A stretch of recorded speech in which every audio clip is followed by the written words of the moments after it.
You know, like about I suppose the actual wording was probably different than we would have used. Terminology was different, but I think the sentiments were the same. I thought it was disgusting that we were the only band that played live tonight. After the Great British Music Weekend, everyone came into this saying, yeah, we're going to play live, and no one did. They all bottled out. People like, my throat's too sore to sing one song. It's such a lot of old bollocks. That wouldn't be George Michael you're referring to when you translate. Yeah, of course not. You enjoyed the Great British Music Weekend that was put on by 1FM and Jonathan King? That's what this should have been like. That's why it was pointless to do all that and then to have the same kind of stuffy evening as it was last year, with people just sitting there who they all looked like they're desperate to go to the toilet rather than sit there. I mean, like, no one was interested in anything apart from they sell the seats that are furthest away from what's going on and sit all the people that basically don't give a shit about music down the front. It's just really, waiting for their meal. Yeah, it just turns the whole thing on its head. Like the reason why we did it this year, like, and did the British Music Weekend and got bands like Ride to be on the same bill, was to try and make it like something more of it than happened last year. It's like, it was so tedious, and the public will just give up on it if they don't do something about it. Because there's very few people that we even know that you don't get excited by people going on stage and miming to synthesizers and then expecting the audience to jump up and down. Do you think that the Great British Music Weekend that you were at, do you think that's a step in the right direction? Yeah, it should be spread over that, and they should also bring in the idea of the public somehow getting involved in the voting process, not necessarily like for the same awards, but rather than just like for the video and the best single, to have some kind of poll of what people actually are listening to and what's going on. Tonight. It wasn't quite as bad as last year. They weren't nodding in the direction of Irish quite as much as they were last year, but it still has very little relevance to what's actually going on. What about the award? What does it mean to you? Well, we should have won it last year.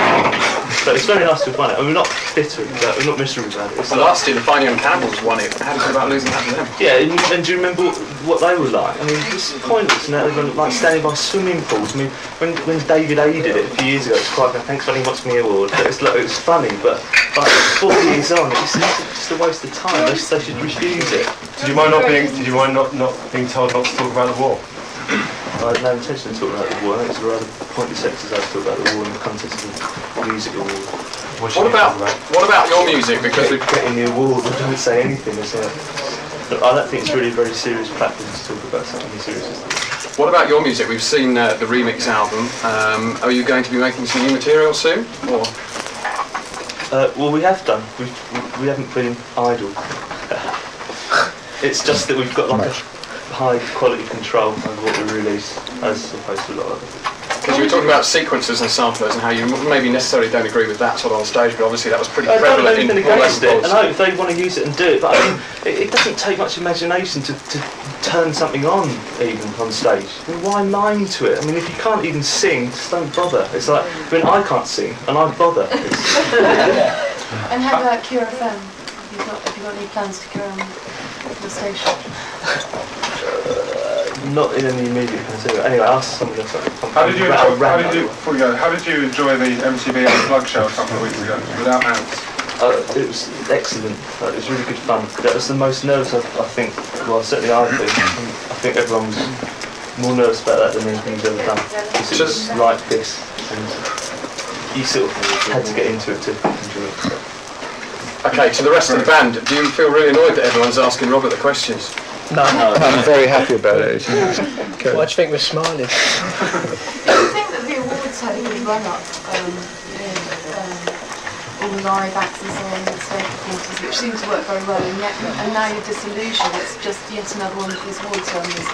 Can you suggest how artists could be paid tribute in one evening, but it may be made different and work for you? Anybody? I think this is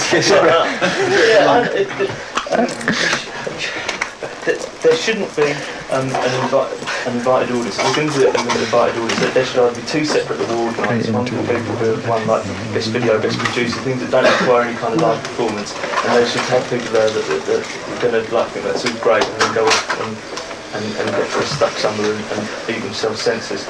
And then they should have another night, and they should like combine the two when they put out the programme. Or they should just do an evening that was based on the idea of Wembley, where there's an audience that want to be there. And there's obviously a limited number of tickets available, but there's an atmosphere built up, and it doesn't matter who wins, that there is actually some sense that there's something going on. And tonight there's none of that. I mean, it's like old duffers. It's infuriating. Like you're talking about backstage, and it's people being helped down the stairs. Are you talking about sort of status quo and people like that? No, we love status quo. People in suits in the front row who were sort of slumped in their chair, and then suddenly the cure announced that they're going to be on stage and they sort of lift themselves up. I mean, some of the bands love it because then they can pretend to be outrageous. I mean, not naming any names, but fucking baseball cap wearing tossers. You know, it's very easy to be outrageous in front of a bunch of fat gits. You know. This is a bit like being Stormy Norman. One more question, please. Who would you have voted for? Sorry? Who specifically would you have voted for? If you could have chosen your own nominations, who would you have chosen? Roger Daltrey. But through all the awards? Well, just a few names. Ride. Yeah, we'd have Ride with Best Newcomers. Best band. Yeah, we'd vote for us probably as Best Band. Best female and best male? Don't know, that's a bit tricky really. I think the Best Male category was a bit... Liz Fraser should have won. Yeah, Liz Fraser. Best Female, definitely. In fact, they'll use that cutaway of me clapping. It's everyone clapped and they're about to put it in after Elton John. I don't know about Best Male. Can you think of anyone? Roger Daltrey. Like, if you get, I mean, they've got longer than... No, you're not giving us very long to think about it. Robert, how sympathetic are you to Sinead O'Connor's piece about the Grammys and these awards and other awards? It's very difficult to get a really straight reason why she's not actually here or in favour of it. So either she's not in favour of awards in general, or she's the other end of it is that she's very bitter about apparently being invited to some awards recently in America where they filmed her looking very upset because award after award was named and she wasn't named as the winner, and yet she'd been told that she had won something. So I don't know, it's not really, I mean, it's up to the individual. I don't know, it's difficult, we shouldn't really say because we don't know. I'm sure no one here really knows what she thinks, unless she says something that makes it very obvious why, which I'm not aware that she has yet. Did you play you a trick by coming here that they told you everyone was playing live and you turn up and you're the only band with real amps on stage? No, because we guessed that even when we were told, when we said to each other we'll be the only group left that plays live. Which is sort We did the MTV Awards a couple of years ago, and exactly the same thing happened there. Like everyone's got No, Bon Jovi played live. but they only did an acoustic thing there, didn't they? Everyone's got all the mouth to say it, but when it comes down to it, they don't do anything. well, they get colds suddenly. Yeah. You get Rio's really bad for getting. Talking about live performance, A lot of let's talk stuff about gets you. up your nose over there. Let's talk about the Kieran live performance. I mean, I think I'm right in saying a little while ago you did one or two sort of secret one-off gigs or something, and you've got plans to tour this year. Tell us all about that. Well, we don't really know yet. We've done things through the summer, like we've played in, I don't know, 9 or 10 countries and played in places like Czechoslovakia and stuff that we haven't done before. We don't really plan like that until we've done something in the studio that's new and we're all happy with it, and it seems like it's good enough to release.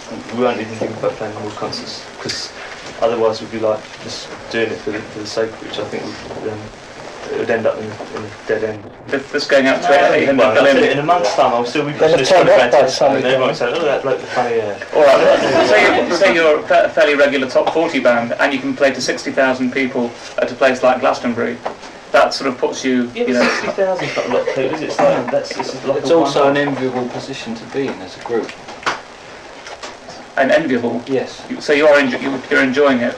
Yes. I don't think any of us would really aspire to be in anything other than sort of below that kind of tabloid success. I mean, it's not. I think you really have to go out of your way to get that kind of success, and we don't really want it. There are no advantages to that anyway. I mean, do something like this. We do it like once a year, and so what? But I mean, in 2 weeks' time, honestly, it fades. There's far more interesting stories about people that come from forests. I don't mean so much as media darlings, but I mean people that can sell the number of records that you do have as much success. Yeah, but we're quiet. Like, it's So, but you just said that we're like an underground band for ages. I mean, it's only that doing something like this that you probably think that we're not anymore. But I mean, we've sold near enough the same amount of records for the last few years. I mean, it's just like Yeah, we're no more high profile than we were like 4 years ago. But you are, for example, there in America, aren't you? Which is No, the biggest we're not, market. because we could have capitalised on that by going over there for like 6 months to tour. In fact, we were asked to, but I mean, we don't, and so we aren't. And it's not like a plan. I mean, we do what feels most comfortable within the group, and to go back to America and to do like 3 months there and to really like push it, and to attain that level, or to keep at that level and push it even higher. It wouldn't suit anyone. It wouldn't suit anyone's nature in the group, and it wouldn't suit the nature of the group. So there's no point to it. And finally, how do you feel about them knocking down the Fox pub opposite Three Bridges Station? It's disgusting, isn't it? That's where all my early romance took place. At the Fox pub. I was gutted when I went back there. Can we wrap it up there? Do you have any plans to get a George Michael haircut? Yes, when I'm older. Can I ask one question to you? No, just say one thing. You look like the bloke from Neighbours.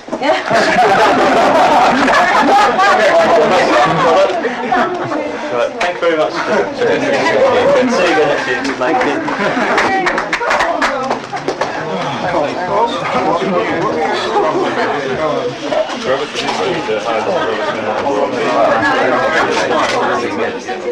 you.